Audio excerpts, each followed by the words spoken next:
Türkmenistan'ı köşk hökmünü tanalayan Cemal Saparova'nın Türkmen prezidentine täç geydirip onu ömürlük şah etmek barada eden çağırşyny sosial mediada dinleyen Türkmenistanlılarda bir topor soraw döredi. Olaryň käbiri özüni dünýäwi döwlet diýip atlanýan ýurtda orta asyrlardaky dolanýyş usulyny geçilmegi barada edilen çağırşy ýokardan berilen görkezme hasaplasa beýlekileri bir yaranjak wagşylaryň öz inisiatiwasyny pikiri öňe sürýär.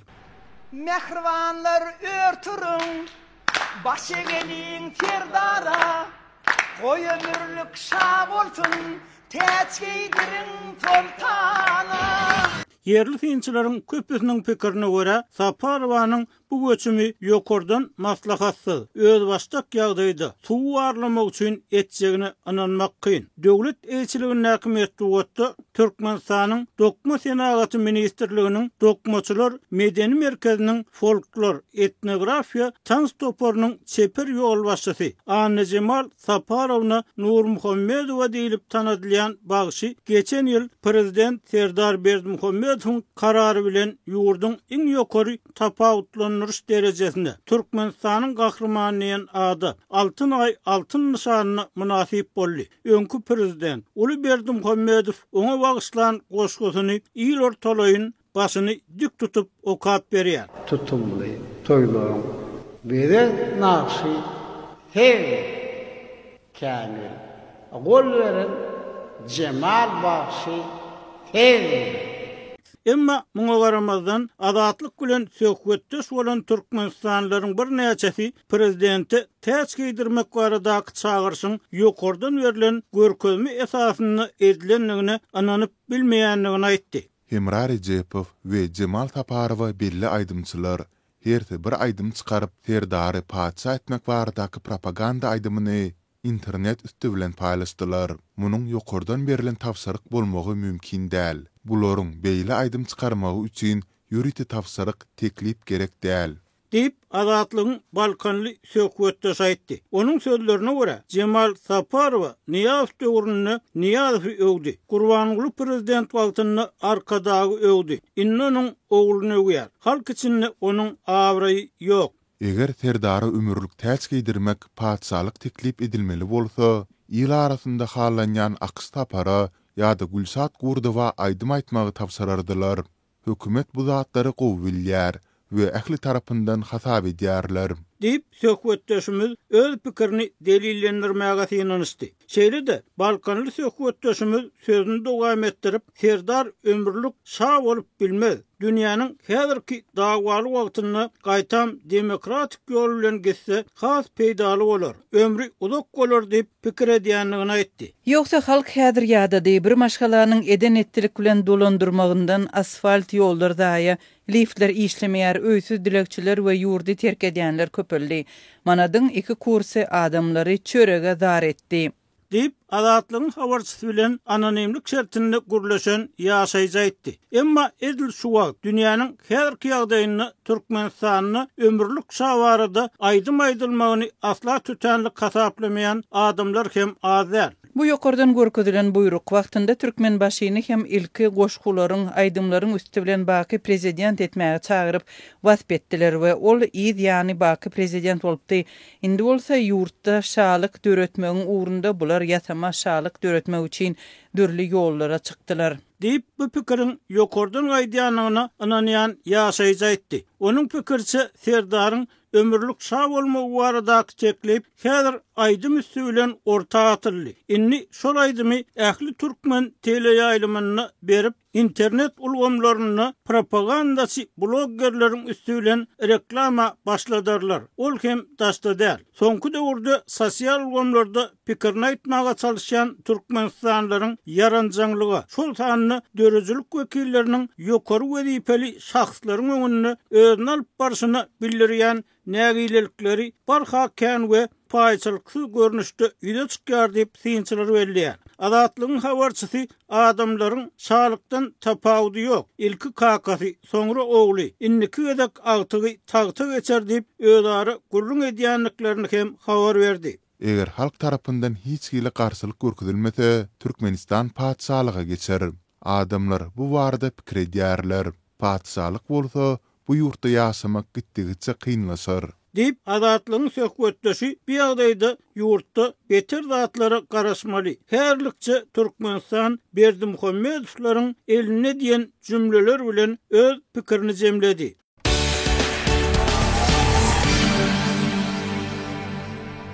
Türkmenistanyň Daşary işler ministrliginiň Ukrainanyň Freedom telekanalyna resmi protest bildirip, ýörite beýanat çap etmegi türkmenistanlylaryň arasynda uly diskussiýa döreden täzelikleriň biri bolupdyr.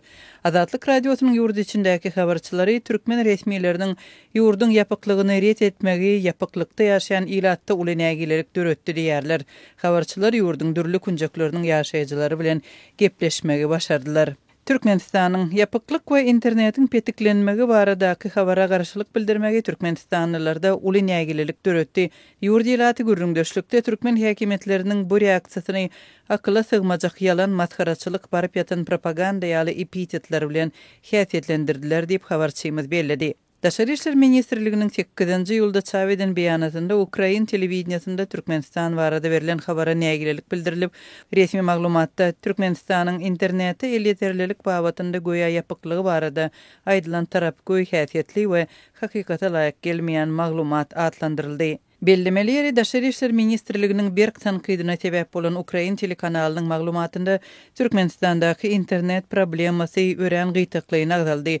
Ýagny orsetdäki internet el ýeterliliginiň gitdigiçe yaramazlaşyp, Türkmenistanyň we Demirgazyk Koreýanyň derejesine ýakynlaşyp biljekdigi aýdyldy.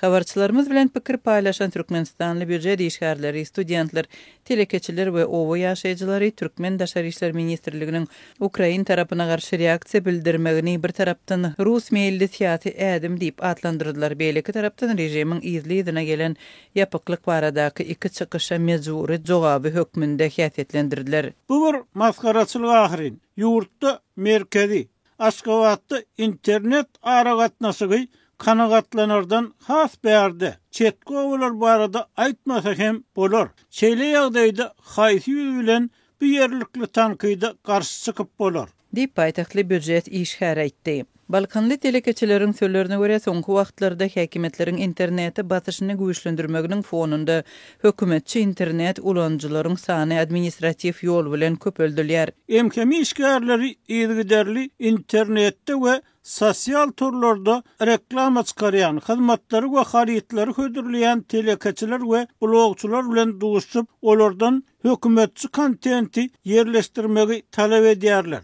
Ýagny bize açaçan Imoda, Instagramda, YouTube'da, TikTok'da videolaryny, reklamalaryny çykarjak bolsaň, sosial ulgamlarda prezidenti arkadagy öwýän, olaryň siýasatyny gollaýan tesbirler we materiallary çykaryp durarsyň.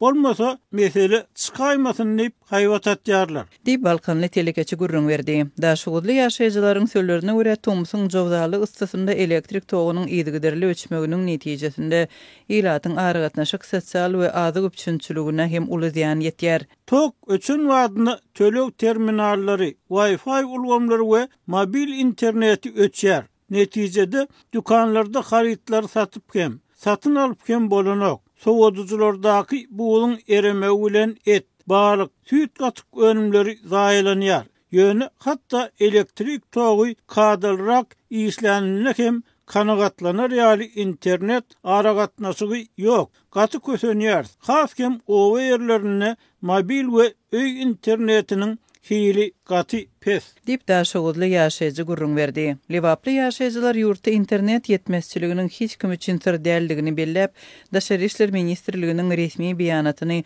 gülküli we gözgüni atlandyrdylar. Häzirki Tomuz mewsumynda Lewap welaýaty sözüň dolu manysynda ulaq üzüňeliginde iýunyň ahyryndan Aşgabat awaza ugry boýunça gosmasy awtobus goýmak bahanasy bilen Türkmenabad Aşgabat awtobusy ýatyryldy. Hatda Goňsy Mary welaýatyna hem hiç ýyly awtobus gatnawy galdyrylmady. Bary ýogy günde 2 gezek ugraýan otly gatnawy hem ýylatyň uluk talabyny ödäp bilenok. Wagzallarda biletleri kassada satman, barın internetten alın diýip goýarlar. Emma iýdi üzülmeýän pitiklenmeleriň netijesinde otlara demir ýollaryň resmi saýtyndan hem bilet almak adaty raýat üçin tas mümkin däl. Dip Lewaply ýaşaýjylaryň biri aýtdy. Lewaplylar şeýle ýagdaýlar barada çäre görmeýän resmiler bilen habarlaşma üçin hem mümkinçiligiň ýokdugyny bellediler. Iň bärkisi şol Daşary işler ministrliginiň sosial torlarda resmi sahypasy hem ýok.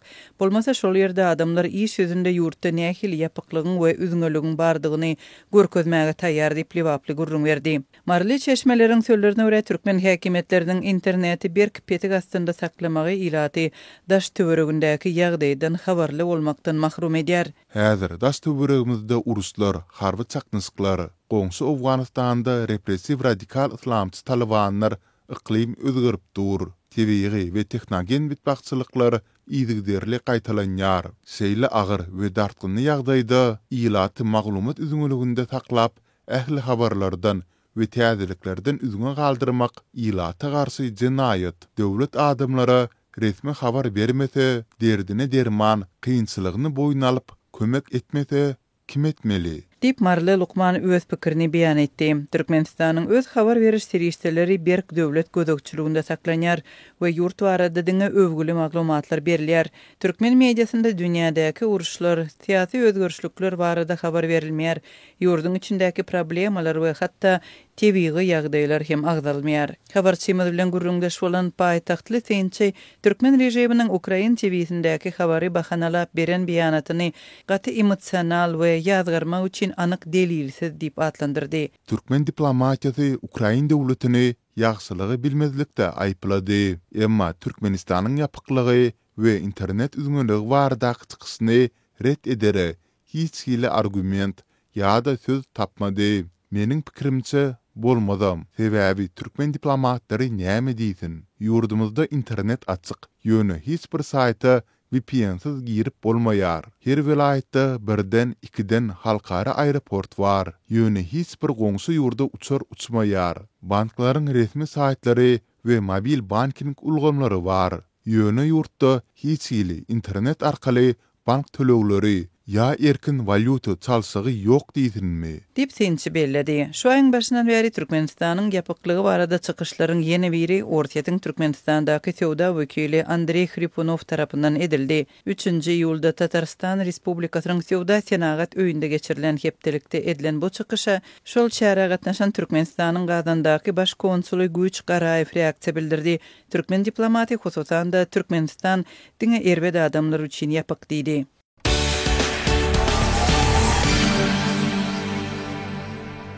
Russiya Ukrainanyň şäherlerine tapgar ikinji gije hüjüm edip, paýtaxt Kiýewde azyndan 2 adamyň ölmegine we ýaşaýyş tebitlerinde deperleriň döremegine sebäp boldy. Hüjüm takminan 10 sagat dowam etdi. Ukrainanyň prezidenti Volodymyr Zelenski 10-njy iýuly geçilen gije ýurduň 6 tebitine edilen hüjümde 18 raketanyň we takminan 400 dronyň ulanylandygyny aýtdy. Olaryň ýarsyna golaýy Iranda öndürilen Shahed kysymly pilotsuz uçurlar bolupdyr. Bu Russiýanyň terrorçylyk hereketlerining açyk-çan ýaýbanlanmagydyr. Sanksiýalar has çalt girdilmeli diýip Zelenski X sosial ulgamynda ýazdy. Prezident halkara jemgyýetçiligini Russiýa garşy basysy güýçlendirmäge we Moskwany 3 ýyldan gowrak wagt bäri dowam edýän urusy besletmek üçin paraxçylyk kepleşiklerine mezur etmäge çağırdy.